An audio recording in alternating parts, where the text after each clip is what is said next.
Well, good morning, everybody. And let me say a couple of notes of appreciation. First of all, to the Prime Minister of Pakistan and to Field Marshal Munir, who were both incredible hosts.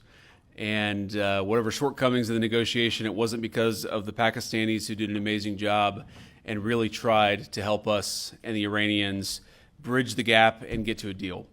We have been at it now for 21 hours, and we've had a number of substantive discussions with the Iranians. That's the good news. The bad news is that we have not reached an agreement, and I think that's bad news for Iran much more than it's bad news for the United States of America. So we go back to the United States having not come to an agreement. We've made very clear what our red lines are, what things we're willing to accommodate them on, and what things we're not willing to accommodate them on. And we've made that as clear as we possibly could, and they have chosen not to accept our terms. Questions? Sir, Nick Robertson from CNN. Precisely what have they rejected here? Can you help us understand it a little bit? Well, I won't go into all the details because I don't want to negotiate in public after we've negotiated for 21 hours in private.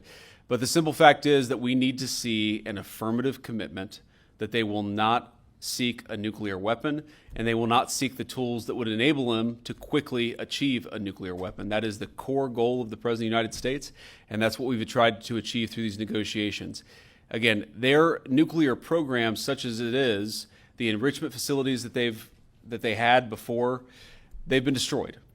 But the simple question is, do we see a fundamental commitment of will for the Iranians not to develop a nuclear weapon, not just now, not just 2 years from now, but for the long term? We haven't seen that yet. We hope that we will.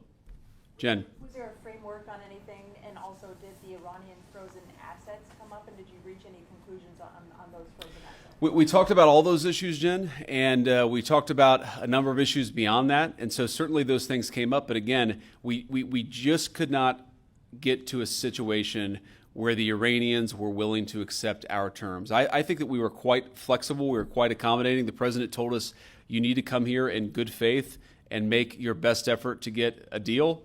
We did that. And unfortunately, we weren't able to make any headway. Preston. Mr. Vice President, how often did you communicate with President Trump throughout the negotiations? There were reports that there were multiple rounds, where there were breaks in between negotiations. How often did you communicate with the president throughout those rounds, and what was he saying as you were going through these negotiations that you said fell short? Yeah, obviously we were talking to the president consistently. I don't know how many times we talked to him, a half dozen times, a dozen times over the past 21 hours. We obviously also talked to Admiral Cooper, to Pete, to Marco, to the entire national security team. We talked to Scott Bessent a number of times. So look, we were constantly in communication with the team because we were negotiating in good faith. And we leave here with a very simple proposal, a method of understanding that is our final and best offer. We'll see if the Iranians accept it. Thank you.